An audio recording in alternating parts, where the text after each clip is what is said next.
Hello students, today we are going to discuss our chapter number 6 from First Flight book, and this chapter, as you can see, the name of the chapter is same as chapter number 5, the 100 dresses.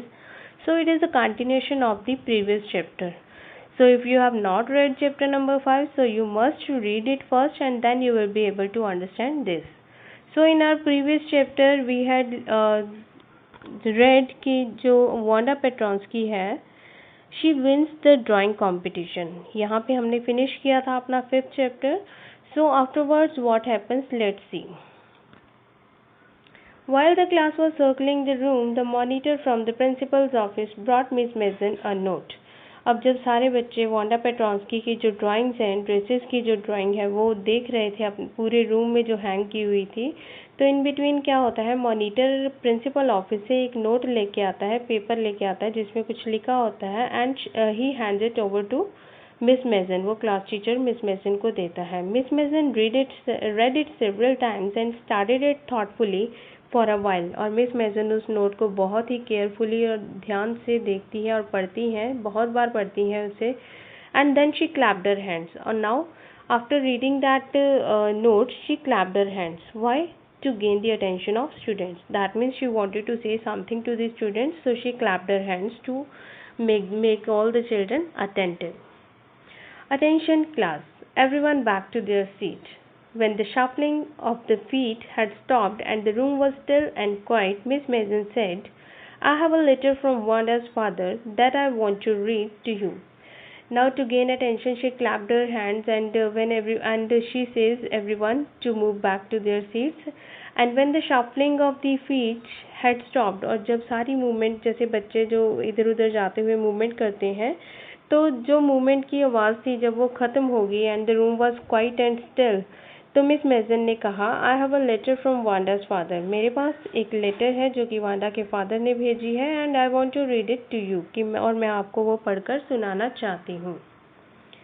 Miss Mason stood there for a moment and the silence in the room grew tense and expectant.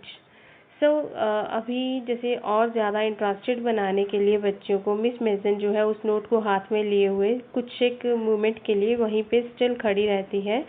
And the silence in the room grew tense. और जो silence classroom में होता है, बच्चे interested हैं उस letter को जानने के लिए कि उस लेटर में क्या लिखा है.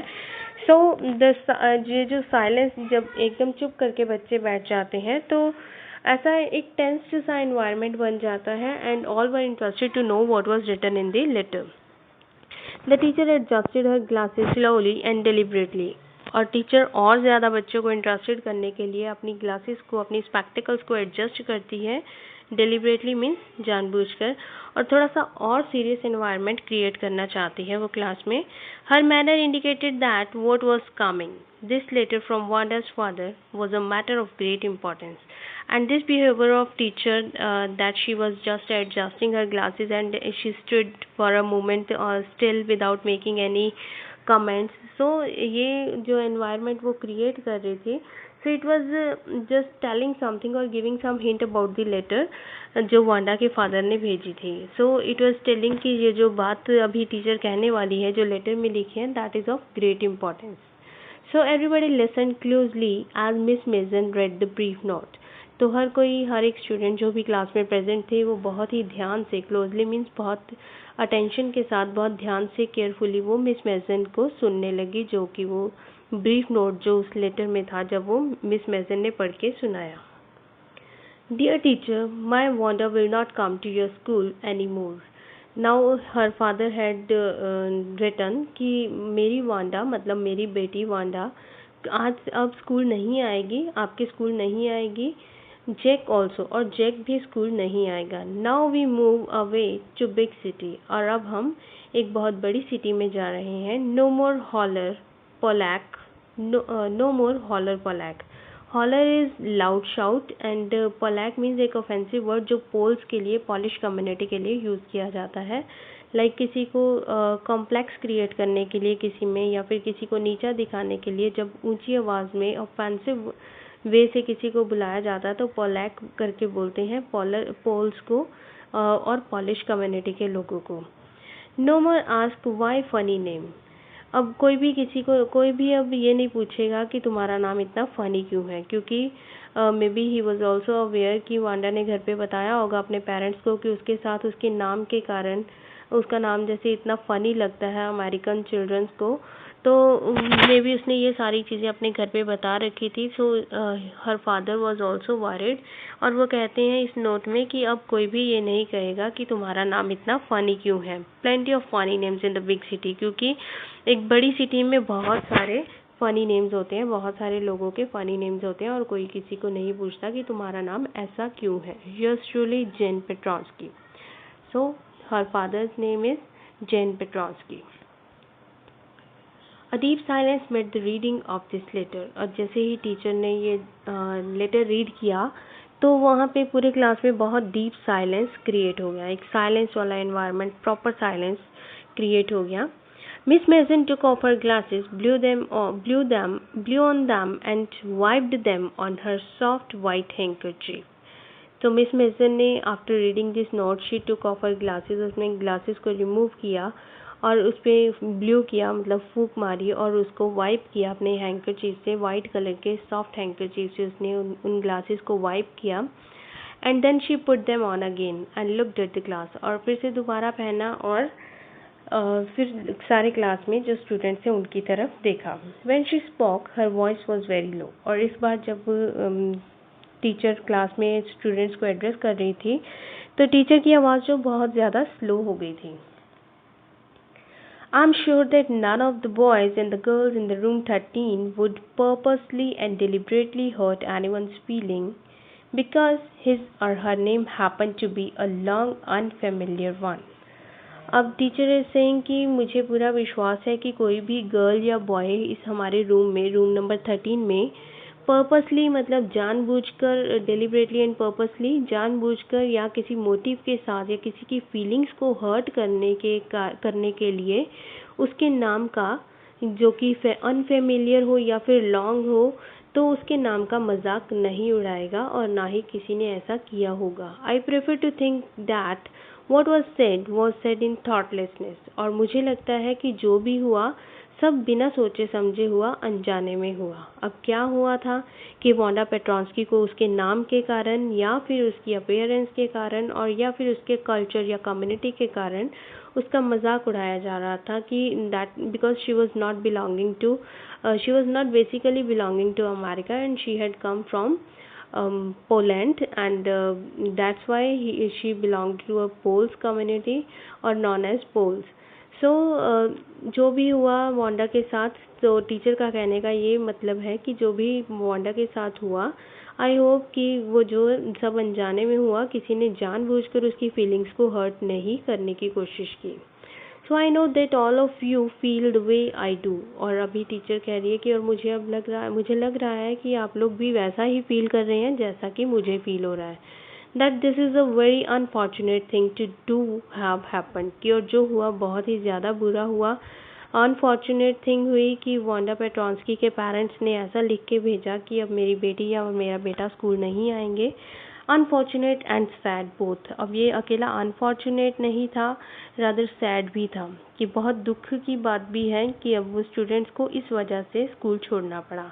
And I want you all to think about it. अब टीचर से कह रही है, बच्चों को समझा रही है कि मुझे लगता है कि and I want you all to think about it, कि आई वॉन्ट कि तुम लोग भी इस बारे में सोचो, ध्यान से सोचो कि किसी के साथ कभी ऐसा नहीं करना, किसी का मजाक नहीं उड़ाना, चाहे उसकी अपीयरेंस कैसी भी हो, चाहे उसका नाम कैसा भी हो।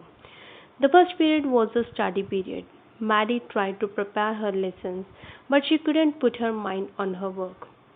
अब जो फर्स्ट पीरियड पढ़ाई का था तो मैडी बहुत ज़्यादा कोशिश कर रही थी पढ़ाई की तरफ ध्यान देने की, but she was not able to put her mind on her work. वो अपना ध्यान पढ़ाई में नहीं लगा पा रही थी because she was very upset इस रिमार्क्स के कारण, इसके जो लेटर में जो उसने सुना, टीचर ने जो पढ़ के सुनाया, she was very upset due to this thing, because उसके दिल में पहले से एक सॉफ्ट कॉर्नर था वांडा के लिए। She didn't want Peggy to make fun of Wanda, so she was very upset to hear about this। she had a very sick feeling in the bottom of her stomach, that means she was feeling very guilty। यहाँ spelling गलत हो गई है, feeling guilty लिखा गया है feeling guilty आएगा यहाँ पे, FEELING. True, she had not enjoyed listening to Peggy ask Wanda how many dresses she had in her closet, but she had said nothing. अब ये बात तो सच है कि वो इस चीज़ को एंजॉय नहीं करती थी कि जब पैगी वांडा को पूछती थी कि तुम्हारे पास कितनी ड्रेसेस हैं, तुम्हारी अलमीरा में कितनी ड्रेसेस हैं, तो इस चीज़ को वो एंजॉय नहीं करती थी Maddie. But she had said nothing, but उसने कुछ कहा भी नहीं आगे से. दैट मीन्स उसने कभी पैगी को रोका भी नहीं कि वो ऐसा मत पूछे. She had stood by silently, और वो आराम से चुपचाप से उसके पास खड़ी रहती थी. And that was just as bad as what Peggy had done.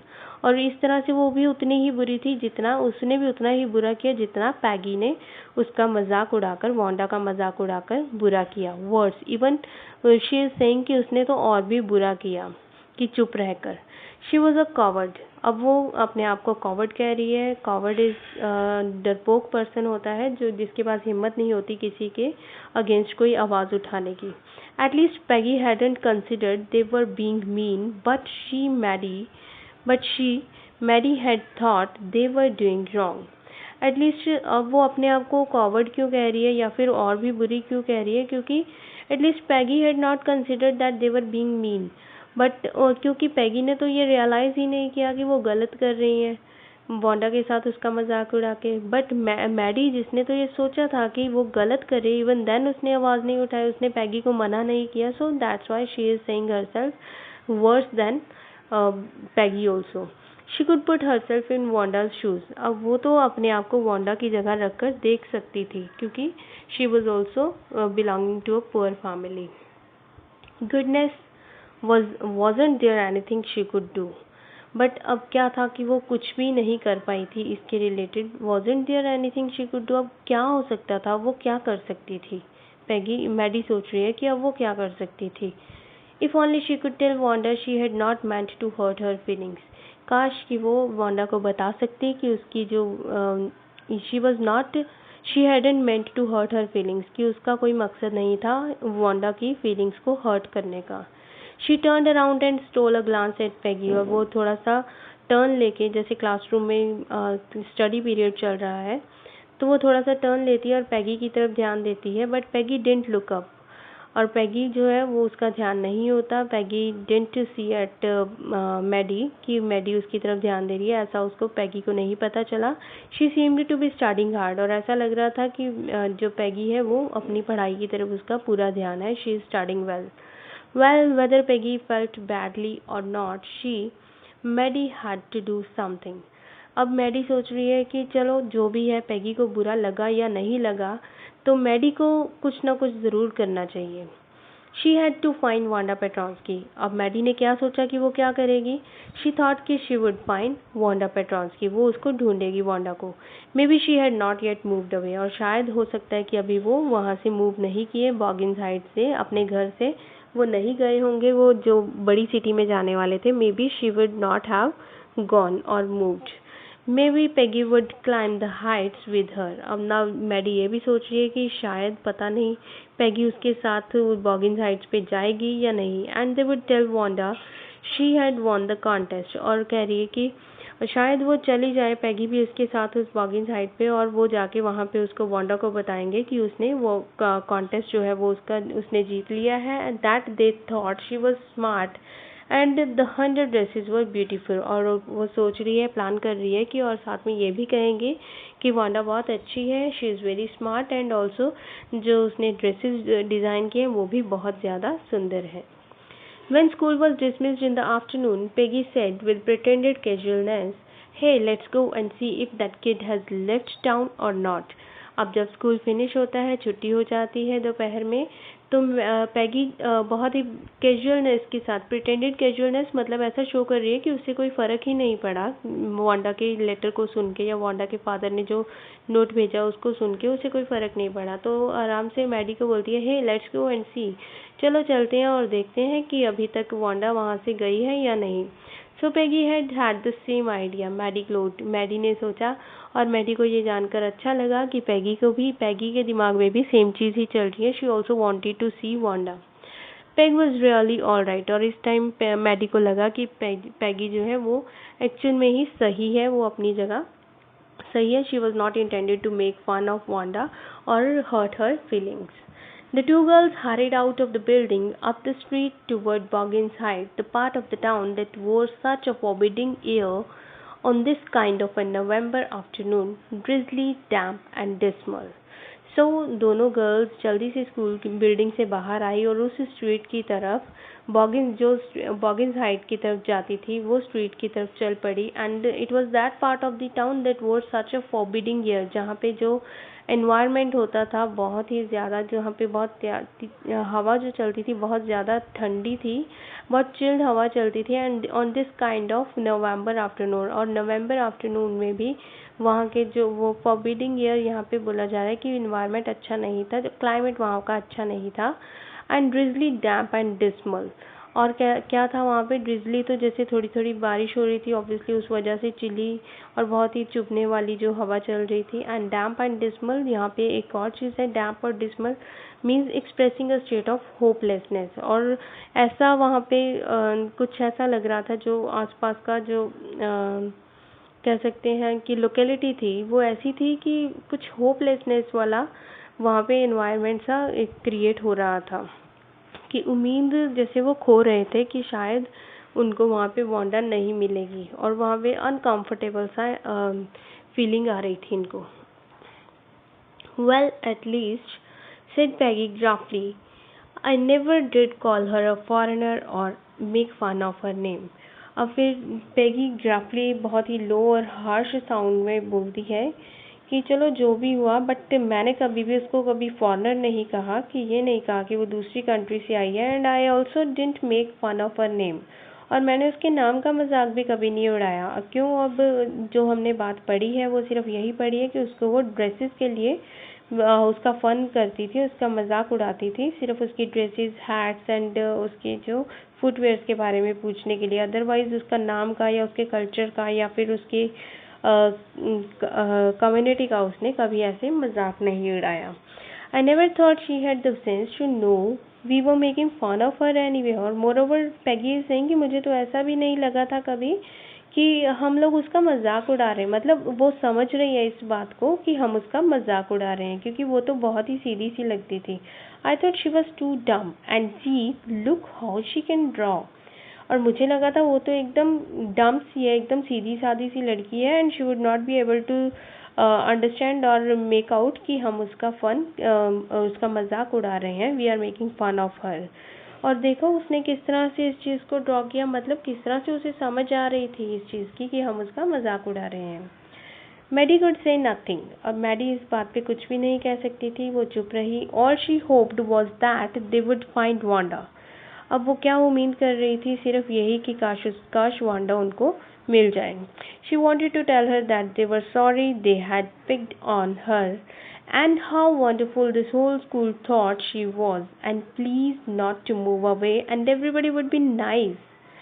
Now she is saying कि अब वो बहुत ही होपफुल है कि काश उसे वांडा मिल जाए, and because she wanted to tell her that they were sorry, और उससे सॉरी फील करना चाहती थी मैडी के जो दिमाग में चल रहा था. And also for the thing कि जो उन्होंने उसका मजाक उड़ाया, उसके साथ अनकाइंड ट्रीटमेंट किया, अनकाइंड बिहेव किया. Picked on means unkind treatment और बिहेवियर. जो उसका मजाक उड़ाया उसके लिए वो सॉरी फील करना चाहती थी और बताना चाहती थी कि सारे के सारा स्कूल क्या सोच रहा है उसके बारे में, कि वो बहुत ही ज़्यादा वंडरफुल है, उसने इतनी अच्छी पेंटिंग्स बनाई हैं, उसको she has won the contest also. And also she wanted to request her कि वो वहाँ से ना जाए और हर कोई उसके साथ बहुत अच्छा बिहेव करेगा. And she and Peggy would fight anybody who was not nice. और moreover she is also thinking कि वो उसको ये भी कहेगी, पेगी और मैडी वो दोनों उसके लिए किसी के साथ भी लड़ पड़ेंगी अगर कोई उसे बुरा कहेगा या फिर उसके बारे में कुछ गलत बोलेगा. The two girls horrid on. अब दोनों गर्ल्स मैडी और पेगी बहुत ही तेज़ी से चल रही थी ताकि वो जल्दी से जल्दी उसके घर तक पहुंच जाएं. They hoped to get to the top of the hill before dark. क्योंकि वो डार्क होने से पहले, अंधेरा होने से पहले उसके घर टॉप ऑफ द हिल पे वो पहुंचना चाहती थी. I think that is where the Petronskis live, said Maddie pointing to a little white house. अब वो दूर से उन्हें एक घर नज़र आता है तो मैडी पॉइंट आउट करती है कि शायद ये वही घर है जहाँ पे पेट्रॉन्स्कीज रहते हैं. wisp of old grass wisps of old grass stuck up there and stuck up here and there along the pathway like thin kittens.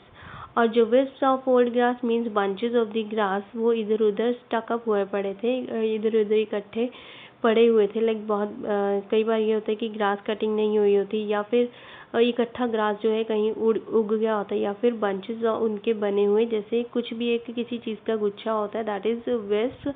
तो ग्रास के जो बंचेस है वो इधर उधर बिखरे हुए थे, और इस तरह से लग रहा था जैसे कि वो सारे रास्ते में ही थे, तो ऐसा लग रहा था जैसे कि वो छोटे छोटे किटन्स हों। The house and its sparse little yard, sparse is also छोटा सा, तो the house and its sparse little yard looked shabby but clean, और जो घर था और इसका जो छोटा सा गार्डन था बाहर, वो दोनों ही शैबी थे, मतलब बहुत दिखने में सुंदर नहीं थे, बट दे वर क्लीन। दिखने में तो अच्छे नहीं थे, बहुत अच्छी जैसे वेल मेंटेन्ड बिल्डिंग्स होती हैं वैसी नहीं थी, but they're shabby at look, but they're clean, but सफाई थी प्रॉपर। तो it reminded Maddie of Wanda's worn dress, her faded blue cotton dress, shabby but clean. तो उसके घर को देख के या उसके गार्डन को देख के उसे मैडी को एकदम से वांडा की ड्रेस याद आ जाती है, जो ब्लू फेडेड ब्लू कलर की वो कॉटन की ड्रेस पहनती है, जो कि दिखने में तो थोड़ी भद्दी सी थी, शैबी थी, गंदी सी थी, बट इट वॉज क्लीन, मतलब प्रॉपरली वॉश्ड थी और क्लीन होती थी, whether it was not iron, चाहे वो प्रेस नहीं की होती थी, but it was always clean. There was not a sign of life about the house. Peggy knocked firmly on the door, but there was no answer. अब कुछ भी ऐसा बाहर से देखने में लग ही नहीं रहा था कि वहाँ पे कोई रहते हैं, तो पेगी ने बहुत अच्छे से फॉर्मली, मतलब ज़ोर से डोर पे खटखटाया, नॉक किया, बट कोई भी आंसर नहीं आया अंदर से। She and Maddie went around to the backyard and knocked there। और फिर वो वापस पिछले हिस्से में गए, घर के बैकयार्ड में गए, तो वहाँ पे नॉक किया। Still there was no answer, but फिर भी वहाँ भी कोई आंसर नहीं आया। दैट मीन्स वहाँ से पेट्रॉन्स्किस चले गए थे। There was no doubt about it, और इसके बारे में कोई शक नहीं था कि पेट्रॉन्स्किस वर गॉन। पेट्रॉन्स्किस मतलब वांडा और उसकी जो फैमिली है वहाँ से मूव कर चुके थे। How could they ever make amends. अब ये दोनों गर्ल्स ये सोच रही थी कि वो किस तरह से अपनी सॉरी फील करें कि उन्होंने वांडा के साथ इतना मजाक किया, उसका फन क्रिएट किया, उसको एम्बैरस फील करवाया, तो किस तरह से अपनी उस गलती को सुधारें और किस तरह से उसको सॉरी फील करें। They turn slowly and made their way back down the हिल। फिर उन्होंने अपना वापस मुड़ गई और बहुत धीरे धीरे चलने लगी। वो धीरे धीरे क्यों चल रही थी, क्योंकि बहुत उदास हो गई थी वो। Well, anyway, said Peggy, she has gone now, and so what can we do? Besides, when I was asking her about all her dresses, she probably was getting good ideas for her drawings. Now Peggy जो है वो अब कह रही है अपने आप को कंसोल करने के लिए, अपने आप को अच्छा फील करवाने के लिए, या फिर जो उस सॉरी फील कर रही थी वांडा के लिए, उसको भूलने के लिए अपने आप को कुछ दिलासा दे रही है, और कहती है कि वेल अब तो वो जा ही चुकी है, तो अब हम क्या कर सकते हैं। और इसके अलावा when I was asking her about all her dresses, और she is also saying to Maddie कि जब मैं उससे कुछ ड्रेसेस के बारे में कुछ पूछती थी तो मे बी उसको शी वाज गेटिंग आइडियाज़। वो अपनी ड्राइंग के लिए उसको आइडियाज़ आ रहे थे, जो मेरा उसका जो टीज करने के कारण उसको ड्रेसेस के लिए नए नए आइडियाज़ आ रहे थे, तो she might not even have one the contest otherwise. और उस आइडियाज़ के कारण वो इस कॉन्टेस्ट को जीती है, अदरवाइज वो इस कॉन्टेस्ट को नहीं जीत पाती। तो मतलब इस चीज़ में भी पैगी जो है वो अपने आप को ही उसका क्रेडिट दे रही है कि वांडा जीत गई है, she has been announced as the winner, but उसके पीछे भी क्रेडिट जो है वो अपने आप को ही दे रही है, उसका रीज़न भी अपने आप को ही बता रही है। Maddie turn this idea carefully over in her head, और मैडी ने भी सोचा कि अब मैडी भी अपने आप को ऐसे उस चीज़ से बाहर निकालना चाहती थी कि because she was feeling very guilty कि उन्होंने वांडा के साथ बुरा किया, तो अपने आप को उस चीज़ से बाहर निकालने के लिए इस आइडिया को उसने भी केयरफुली सोचा और पॉजिटिवली लिया। For if there were anything in it she would not have to feel so badly. अब वो सोचती है कि अगर ऐसा कुछ है तो फिर तो उन्हें इसके बारे में बुरा नहीं फील करना चाहिए। शी शुड नॉट थिंक कि उन्होंने उसका मजाक उड़ाया और that's why she has gone from there. But that night she couldn't get to sleep, but फिर भी चाहे जितना मर्जी अपने आप को कंफर्टेबल फील करवाने की कोशिश करे, she was not able to sleep at night. वो रात को सो नहीं पाई। She thought about Wanda and her faded blue dress and the little house she had lived in. वो सारी रात वांडा के बारे में, उसकी फेडेड ब्लू कलर ड्रेस के बारे में और उसके छोटे से घर के बारे में जहाँ वो रहती थी उसके बारे में वो सोचती रही. And she thought of the glowing picture, those 100 dresses made, all lined up in the classroom. Moreover, she was also thinking about the pictures, those were hanging in the classroom, पूरी एक लाइन में जैसे 100 dresses की जो उसने pictures draw की थी, बहुत जिसमें बहुत ही ग्लोइंग कलर्स थे, बहुत ही अच्छे विविड कलर्स थे, तो उनके बारे में भी सोचती रही. उसके दिमाग में सारी चीज़ें वांडा के रिलेटेड ही घूमती रही. At last Maddie sat up in the bed and pressed her forehead tight in her hands and really thought. और at last वो इतनी दुखी हो गई इन चीज़ों को सोच सोच के कि वो एकदम उठकर बैठ गई अपने बेड पे और अपने हाथों में उसने अपने फोरहेड को, अपने सिर को, अपने माथे को, अपने फोरहेड, अपने हैंड्स में टाइटली पकड़ लिया एंड रियली थॉट और एक्चुअल में सोचने लगी कि अब वो क्या करे. This was the hardest thinking she had ever done. और इस तरह से ऐसी ऐसी सोच उसने कभी, मतलब ऐसा दुखी नहीं हुई किसी बात के कारण और कि उसे कुछ ऐसा सोचना पड़े. और ऐसा जब वो सोच रही थी तो ये इस तरह की सोच उसने कभी पहले नहीं सोची थी. After a long long time she reached an important conclusion. और बहुत देर सोचने के बाद वो आफ्टर ऑल एक कंक्लूजन पे पहुंची. अब क्या कंक्लूजन था, क्या डिसाइड किया उसने, तो शी डिसाइडेड कि she was never going to stand by and say nothing again. अब वो कभी ऐसा नहीं करेगी कि कोई जैसे पैगी के साथ अब वो खड़ी रहती थी जब वांडा का वो मजाक उड़ाती थी, तो चाहे वो खुद कुछ नहीं कहती थी और पर उसका साथ तो दे रही थी, प्रॉपरली उसके साथ तो रहती थी हमेशा. तो शी थॉट और she came to a conclusion that she was never going to stand by और से नथिंग अगेन. अब ऐसा कभी नहीं होगा कि वो आराम से चुपचाप खड़ी रहे और किसी को सपोर्ट करती रहे चुप रह के ना. जब कुछ गलत हो रहा हो तो अब वो उस चुप्पी को तोड़ेगी एंड ऐसा नहीं होगा कि वो एकदम से कुछ भी ना कहे, ऐसा कभी नहीं होगा. If she ever heard anybody picking on someone because they were funny looking or because they had strange names, she would speak up. और अगर कभी ऐसा हुआ और कभी भी उसने कभी ऐसा सुना या देखा कि किसी के साथ उसका मजाक, किसी के साथ अनकाइंड बिहेव किया जा रहा है या किसी का मजाक उड़ाया जा रहा है उसके फनी नेम के कारण या फिर उसकी फनी अपीयरेंस के कारण, तो वो कभी चुप नहीं रहेगी और बोल पड़ेगी. Even if it meant losing Peggy's friendship. और चाहे उसको पेनल्टी जो है पैगी की फ्रेंडशिप खोकर भी पे करनी पड़े, मतलब चाहे उसको पैगी की फ्रेंडशिप भी खोनी पड़े तो वो ज़रूर बोलेगी. She had no way of making things right with Wanda, but from now on she would never make anybody else that unhappy again. अब वो वांडा के मामले में तो कुछ भी नहीं कर पाई, उसके साथ जो हुआ वो तो हो चुका था, अब उस चीज़ को वो ठीक नहीं कर सकती थी. बट आगे से अब वो ख्याल रखेगी कि she would never make anybody else that unhappy again, कि वो वांडा की तरह किसी और को दुखी ना होने दे, इस बात को वो पूरा ध्यान रखेगी. On Saturday Maddie spend the afternoon with Peggy. और सैटरडे मैडी और पैगी दोनों इकट्ठी रही पूरी दोपहर. They were writing a letter to Wanda Petronski. और उन्होंने एक लेटर लिखी वांडा पेट्रॉन्स्की को. It was just a friendly letter telling about the contest and telling Wanda she had won. और उसमें लेटर में उन्होंने क्या लिखा, एक फ्रेंडली काइंड ऑफ लेटर लिखी उन्होंने जिसमें अपना फ्रेंडली एटीट्यूड दिखाया और कोई मजाक वाली बात नहीं की. एंड ऑल्सो दे रॉट कि वांडा जो है वो कंपटीशन जीत गई है, drawing competition. They told her how pretty her drawings were. और उसकी ड्राइंग्स की प्रेज भी की कि वो बहुत अच्छी ड्राइंग्स थी उसकी. And they asked her if she liked where she was living और if she liked her new teacher. और ये भी पूछा कि अब वो जहाँ रह रही है कि वह क्या वो जगह उसको अच्छी लग रही है या फिर उसकी नई टीचर उसे अच्छी लग रही है. दे हैड मेंट टू से दे वर सॉरी. अब वो ये सारी बातें करके वो क्या कहना चाह रहे थे, दे जस्ट वांटेड टू से सॉरी और फील सॉरी. वो दोनों उससे सॉरी फील करना चाह रही थी, उसके इस तरह से उसका हाल चाल पूछने के, उसके नए एनवायरनमेंट के बारे में पूछना और या फिर उसको ड्राइंग कंपटीशन के बारे में कॉन्ग्रेचुलेट करना. तो इस तरह से दे वांटेड टू से sorry only. But it ended up with their just writing a friendly letter, the kind they would have written to any good friend, and they signed it with lots of X for love.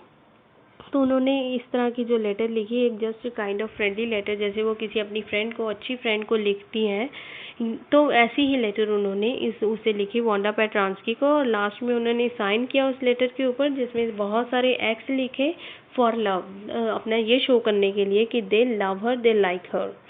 They mailed the letter to Boggins Heights, writing please forward on the envelope. और उन्होंने फिर उस letter को mail कर दिया और साथ में उस लेटर जो एनवेलप था जिसमें लेटर डाली उन्होंने उसके ऊपर लिख दिया प्लीज फॉरवर्ड। मतलब बॉगिंस हाइट में तो वो नहीं रह रहे थे, तो बॉगिंस हाइट पे तो ये जाएगी लेटर, तो बॉगिंस हाइट से वो आगे फॉरवर्ड कर दें जहाँ पे वो रह रहे हैं। मतलब पोस्ट ऑफिस वालों को तो मे बी एड्रेस पता होगा, तो ये सोच के साथ उन्होंने बॉगिंस हाइट का एड्रेस लिख के लेटर को पोस्ट किया और उसके बाद ऊपर लिख दिया साथ में प्लीज़ फॉरवर्ड कि उनके अगले एड्रेस पर इस लेटर को पहुंचा दिया जाए। Days pass and there was no answer. बहुत दिन बीत गए बट कोई आंसर नहीं आया। But the letter didn't come back, और लेटर वापस भी नहीं आए। So maybe Wanda had received it, तो शायद एक उम्मीद थी कि वांडा को लेटर मिल गई थी। Perhaps she was so hurt and angry she was not going to answer.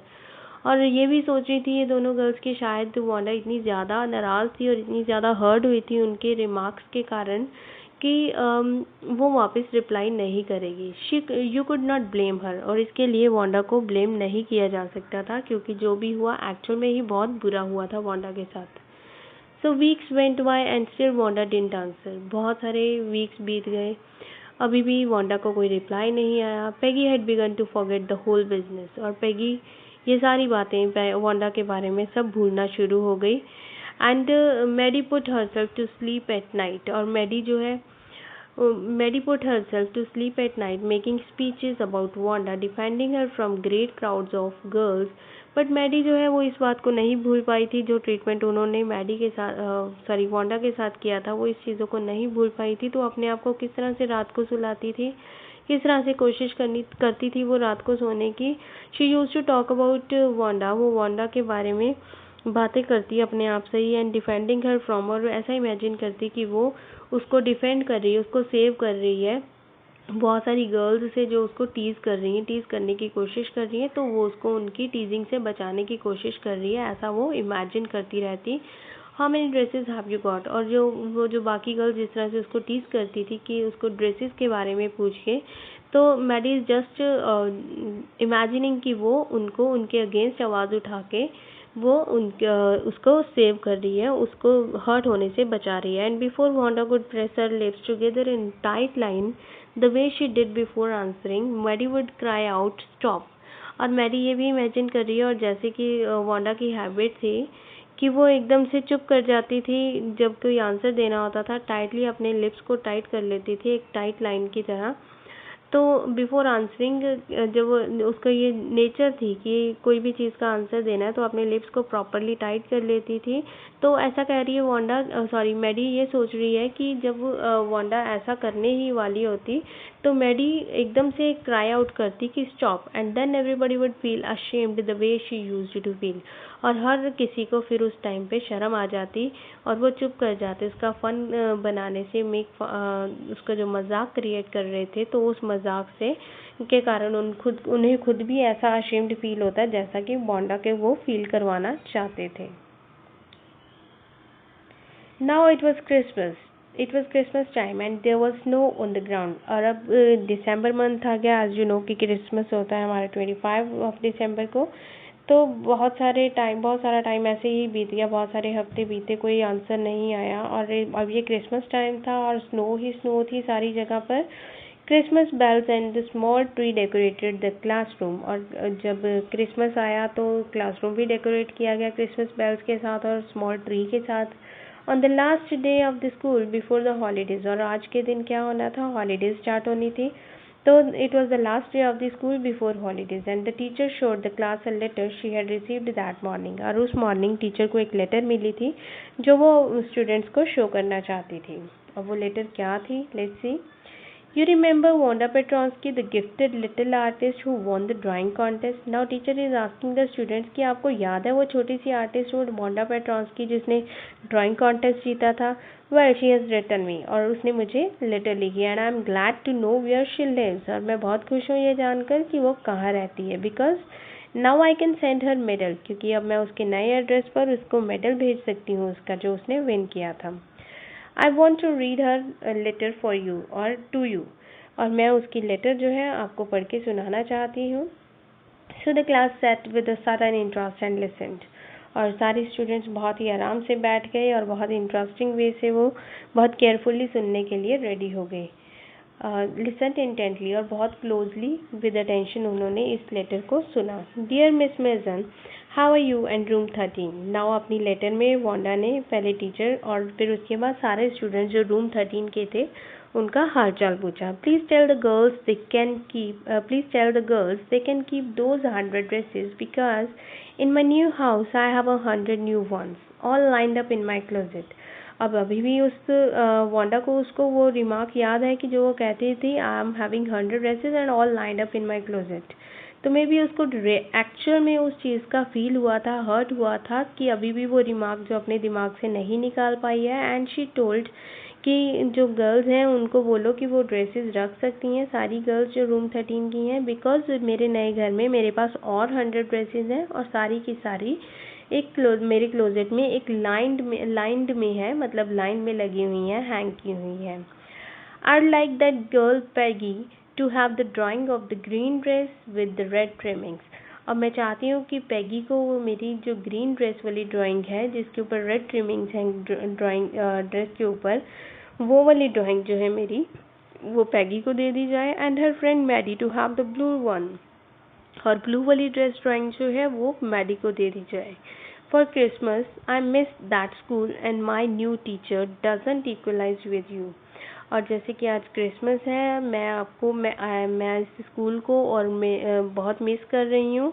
And मेरी जो न्यू टीचर है वो आपके साथ विद यू, लाइक जो अपनी मिस मेजन को वो बोल रही है कि जो मेरी अभी न्यू टीचर है वो आपके साथ इक्वलाइज नहीं कर सकती, क्योंकि and she is also saying कि मैं बहुत मिस कर रही हूँ स्कूल को भी एज वेल एज टीचर को भी। मतलब वो अपनी मिस मेजन जो टीचर है उसको अच्छा बता रही है ज़्यादा, rather than in which school she is studying now at present.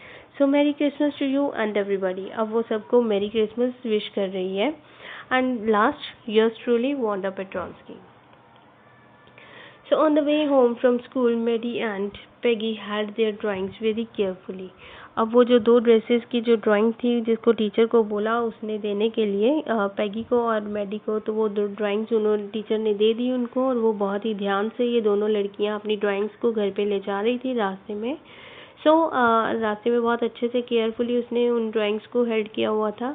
All the houses had the reds and holly in the windows, और सारे हाउसेज जब वो रास्ते में जा रही थी एज इट वॉज क्रिसमस, तो सारे हाउसेज में जो विंडोज़ में सारे हाउसेज की विंडोज़ में उन्होंने नोटिस किया रेड्स एंड हॉली। ये जो this you can see the green colour circle and also this one, this is known as holly and this is known as reds. तो ये सब लगे हुए थे decorative pieces outside the grocery store, और जो ग्रॉसरी स्टोर थे वहाँ पे hundreds of Christmas trees were stacked, और बहुत सारे क्रिसमस ट्रीज वहाँ पे पड़े हुए थे ग्रॉसरी स्टोर्स में। And in the window candy, peppermint sticks and cornucopias of shiny transparent paper were strung. So these are the cornucopias. Sorry. So here these are the cornucopias that you can see that ये triangular shape में बहुत ही colourful paper के साथ बने हुए decorative pieces हैं। So these were strung there in the windows also. तो windows में कैंडी पेपरमेंट स्टिक्स भी पड़ी हुई थी, बहुत सारी कैंडीज और peppermint sticks, and also the cornucopias were hanged और स्टंग देयर, जो कि शाइनी ट्रांसपेरेंट पेपर के साथ बने हुए थे। The air smelled like Christmas, और सारी एयर में मानो कि क्रिसमस की स्मेल, क्रिसमस की खुशबू फैली हुई थी। And the light shining everywhere reflected different colours on the snow, और जो हर चीज़ जो डेकोरेटिव पीसेस लगे हुए थे, चाहे वो घरों में थे, शॉप्स में थे, विंडोज़ में, जहाँ पर भी थे, तो कलरफुल थे। तो ऑब्वियसली जो बहुत ही अच्छे शाइनिंग पेपर के बने हुए थे, और ये शाइन जो थी इन सब की रिफ्लेक्ट कर रही थी ग्राउंड पे जो स्नो पड़ी थी उसके ऊपर। So different coloured decorative pieces were reflecting on the snow, क्योंकि सारी जगह स्नो ही स्नो थी and it was the month of December. Why said Peggy, this shows she really likes us.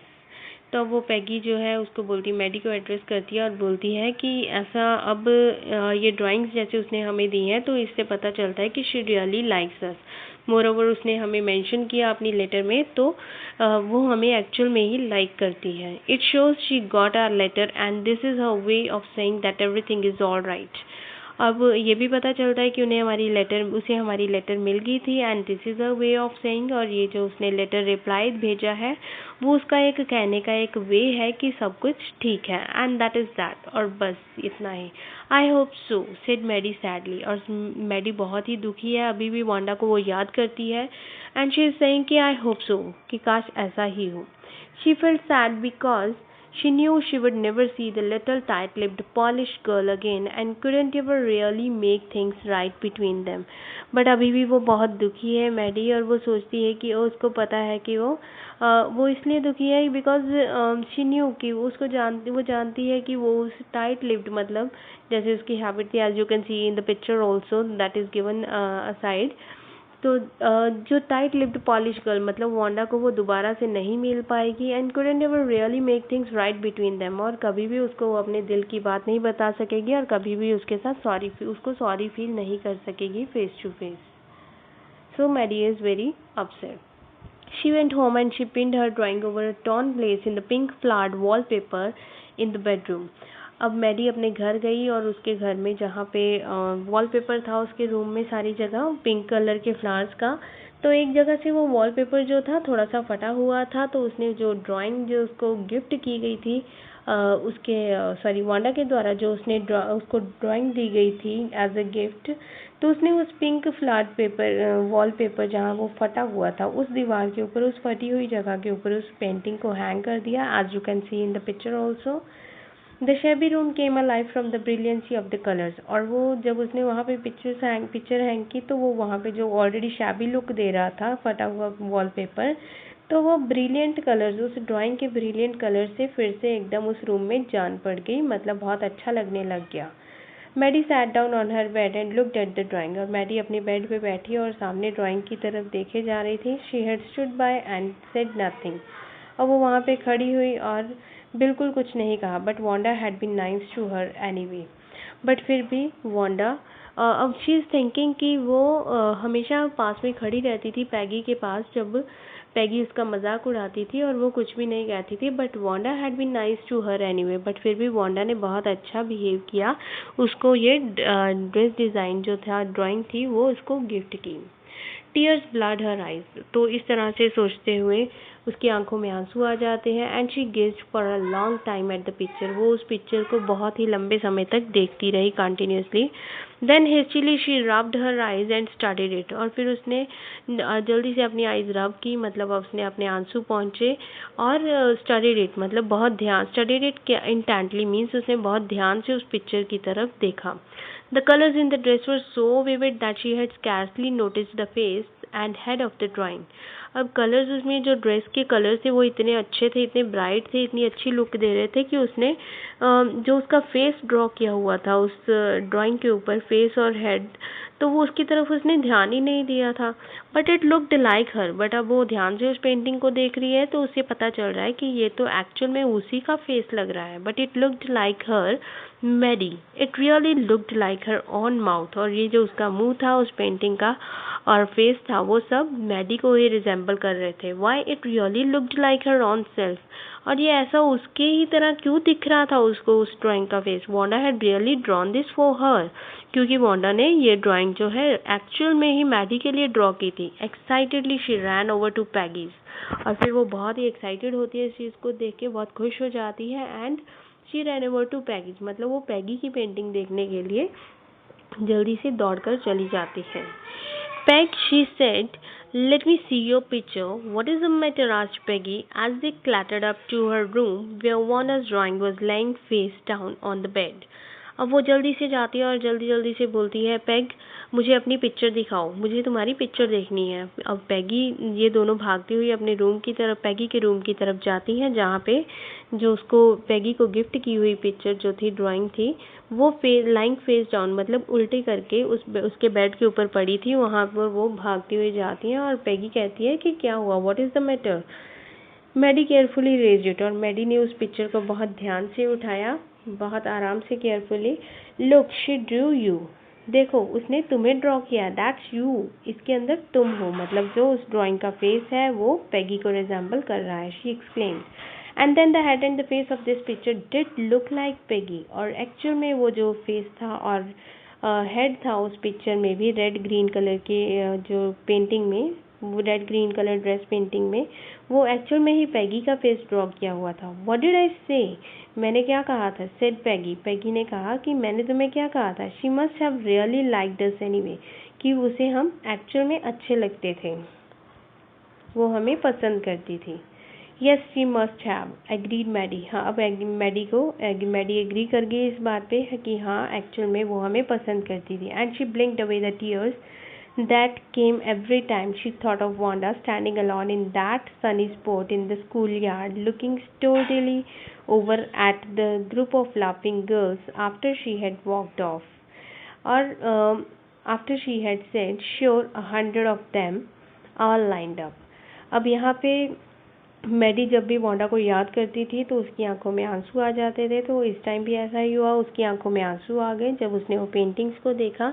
तो अब उसे विश्वास हुआ कि एक्चुअल में वो उसे उन दोनों को पसंद करती थी। सो उसने अपने टीयर्स वाइप किए and she thought of Wanda, और जब भी वो जैसे और हर टाइम जैसे वो वांडा को याद करती थी, और क्या याद करती थी उसके बारे में कि वो अकेली स्कूल यार्ड में खड़ी है एक सनी सी स्पॉट में जहाँ पे सनलाइट आती है, तो वहाँ अकेली ही खड़ी है स्कूल यार्ड में, और बिना किसी फीलिंग को शो किए अपने इस फेस पे बिना किसी एक्सप्रेशन के वहाँ पे खड़ी हुई हंसती हुई लड़कियों को देख रही होती है।